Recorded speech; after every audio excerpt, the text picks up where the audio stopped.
time once again for current events, and joining us is Martin Kidston, the founding editor of the Missoula Current. It's good to see you again, Martin, and let's talk about some of this technical stuff. One of those urban renewal districts, this is number 2 in Missoula, and they're sunsetting that district, or that urban renewal district, and they're looking to make some changes there. Kind of update us on what's going on with that.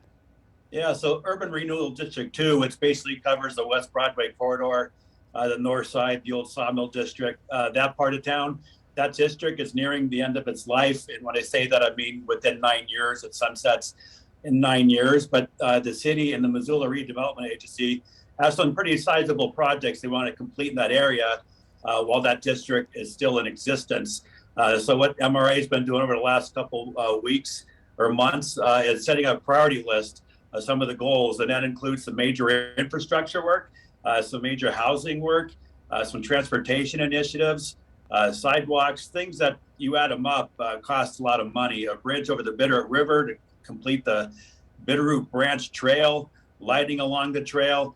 This stuff's going to cost money. So MRA put together a list of priorities that they're going to take to the city council, and they're going to weigh the city council's appetite to bond these projects before the district sunsets.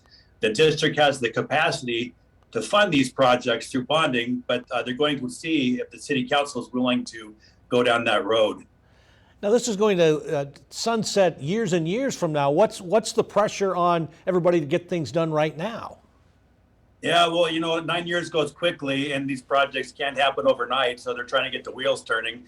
There's some major transportation work in there, funding that bridge, as I said. The West Broadway corridor build out. These things will take time and money. And the city needs to bond that to make that happen. If the city council decides not to bond these projects, MRA will have to go back and try to find some new alternatives that don't cost as much money. And when that district sunsets, a lot of these projects won't have been completed. Now, there is some work expected ahead on the Mullan area, and there's some news on some of the fees that are going to be coming out of that. Is that correct? Yeah, so as we all know, the work in the greater Septicane or Mullan area is underway. That includes all the infrastructure work, George Elmer Drive, Mary Jane Boulevard, England Boulevard, the roundabouts, so on and so forth. They don't want to put those streets in until they get sewer and water laid. And of course, they can't wait for a developer to come along and do their own sewer and water projects. If they did, those roads would never get finished.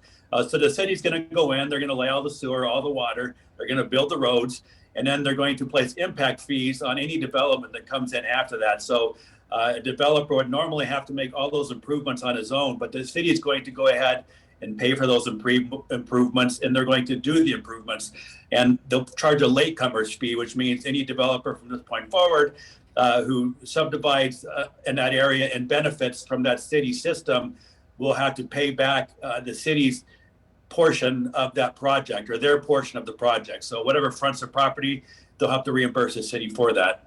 Switching topics right now, just briefly here, the passenger rail service, that proposed service returning. It sounds like there's some more participants interested in getting involved in that. Yeah, so the Crow Reservation came aboard about a month ago, so they're now a member. And Lake County, just north of us, is also will consider joining next week. So if they did, that would bring the number of member counties and organizations to roughly 18 or 19, which kind of reaches that threshold to get stuff done. So we'll be watching Lake County's vote next week. All right, very good. Martin, good to see you again. Thanks so much for stopping by, and we'll continue to read what you're working on the Missoula Current. Hey, thanks, Mike. You guys have a great sunny week.